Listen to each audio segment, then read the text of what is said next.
आज जो आसंता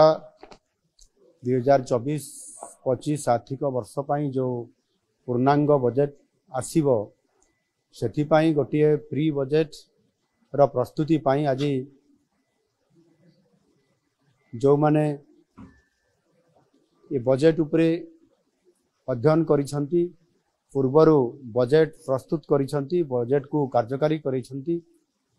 अर्थ मंत्री एवं अर्थ विभाग रो सचिव एवं जो माने अर्थ उपरे पांडित्य अर्जन करिसंती एवं विभिन्न ये अर्थ संबंधी अनुष्ठान संपुक्त अछंती समानंको आज डका जाइथिला।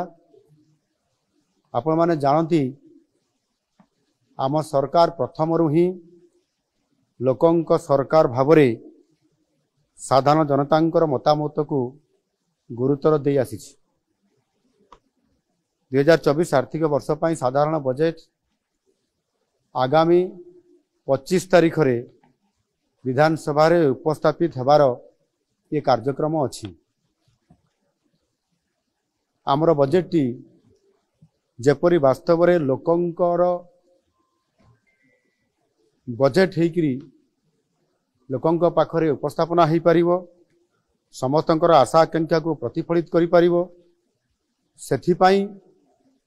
ए उद्यम जारी रहिछि। आउ एथिपाई मध्य ऑनलाइन जरिया रे व्हाट्सएप माध्यम रे आमे मतामत लड़ीछु एवं अति सुखद खबर अछि जे ये मतामत एथर बहु आग्रह रे अनेक लोक इतरे सामिल होइचंती एवं पाखापाखि प्राय 12,000 रु अधिक लोक मतामत देइचंती ऑनलाइन जरिया रे जहा कि पूर्व वर्ष मानक तुलना रे ये 6 गुण अधिक लोकंक एपरी व्यापक अंशग्रहण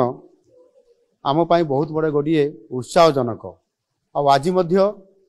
ए प्री बजेट रो ई प्रस्तुति बैठक रे पाखापाखि प्राय 150 रु अधिक लोक विज्ञ लोक एटी उपस्थित थिले।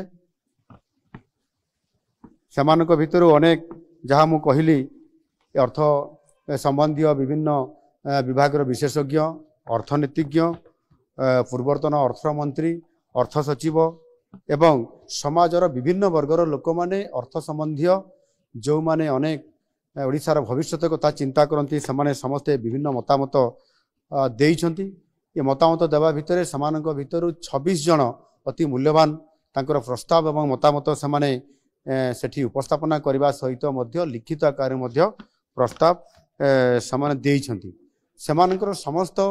मतामत एवं प्रस्ताव को आम विभाग तरफ लिपिबद्ध करा जाइछि एवं ताहाकू विचार करी आगामी दिन रे जो आमर बजेट आसबार अछि तांकर मतामत को निश्चित भाव रे आमे यथासंभव एथिरे प्रतिफलित करिया पई आमे चेष्टा करिवु। आ सेथि पई जो लोकंकर बजेट